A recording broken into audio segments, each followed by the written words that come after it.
जिस महिला ने आवाज उठाई, जो पूरे देश की आवाज बन गई, उसके खिलाफ एफआईआर की धमकी। जी हां, कहानी में ट्विस्ट आ गया। जिस महिला ने सामने आकर, जिसके जज्बे को पूरे देश ने सलाम किया, जिसने कहा कि हां यह गलत हो रहा है, अब उसके खिलाफ शिकायत हो गई। आपको यह वीडियो तो याद है ना, 2 दिन पहले यह वीडियो सोशल मीडिया पर काफी वायरल हुआ था, जिसमें मुंबई में जब बीजेपी प्रदर्शन कर रही थी सड़क पर, यह वाला प्रदर्शन, मुंबई के साउथ मुंबई के वर्ली इलाके में एक अकेली महिला भिड़ गई और वो भी मंत्री भाग गए। पुलिसकर्मी, बीजेपी के महाराष्ट्र के मंत्री गिरीश महाजन वहां पर थे, भिड़ गई थी और कहा था कि पिछले 1 घंटे से वो ट्रैफिक में फंसी हुई हैं, खड़ी हुई हैं आपकी वजह से। अपने बच्चों को स्कूल ले जाना है, स्कूल से लाना है। कहा सामने मैदान है, वहां जाकर क्यों नहीं प्रदर्शन करते हो, सड़क क्यों जाम की हुई है।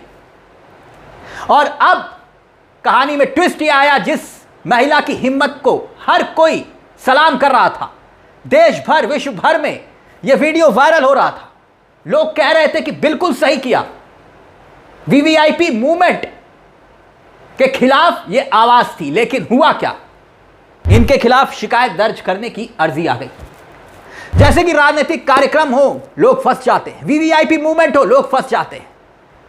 लेकिन यहां आवाज उठाई तो एक लॉ के स्टूडेंट ने, मुंबई की एक लॉ की स्टूडेंट है, समझिएगा, वो पुलिस थाने में मुंबई में पहुंची और वहां जाकर इस महिला के खिलाफ एफआईआर दर्ज करने की शिकायत की।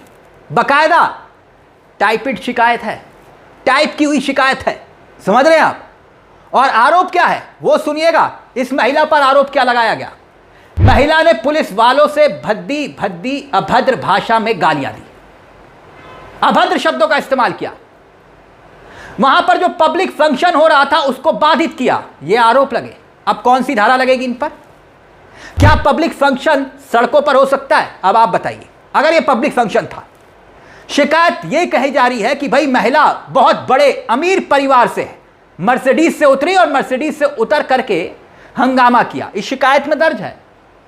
मगर आप बताइए कि एक महिला जो मां है, वो तो चाहे मर्सिडीज से जाए या ई रिक्शा से जाए, बच्चे को लेने जा रही है, तो ये कौन सा लॉजिक हुआ कि भाई आप मर्सिडीज से उतरे? ट्रैफिक में तो एक जो ई रिक्शा पर जा रही मां है वो भी फंसी और जो मर्सिडीज पे जा रही है वो भी फंसी। लेकिन उसके खिलाफ शिकायत हुई है। अच्छा, इस महिला का नाम इस शिकायत में नहीं लिखा क्योंकि किसी को पता नहीं है।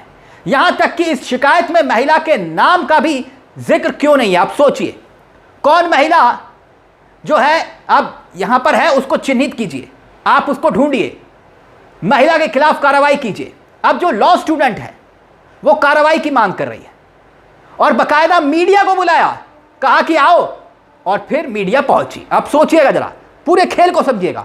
लॉ स्टूडेंट मीडिया वालों को कांटेक्ट कर रही है, सारा नेशनल मीडिया वहां पर पहुंच रहा है।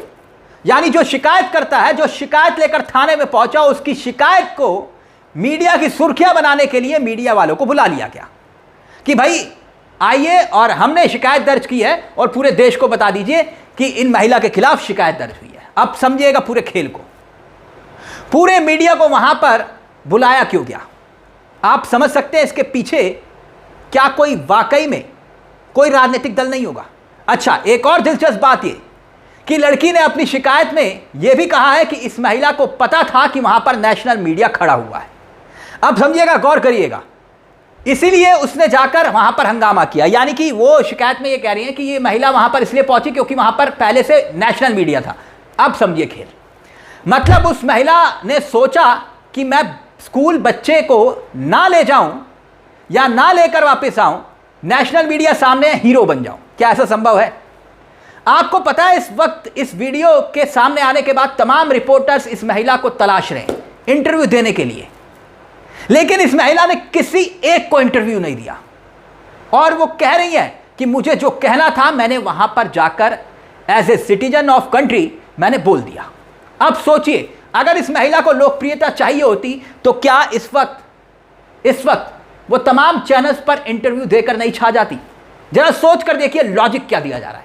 अब देखिए, बीजेपी पूरे देश भर में महिला आरक्षण बिल जो अभी गिर गया लोकसभा में, उसके खिलाफ पूरे देश में विपक्ष के खिलाफ प्रदर्शन कर रही है।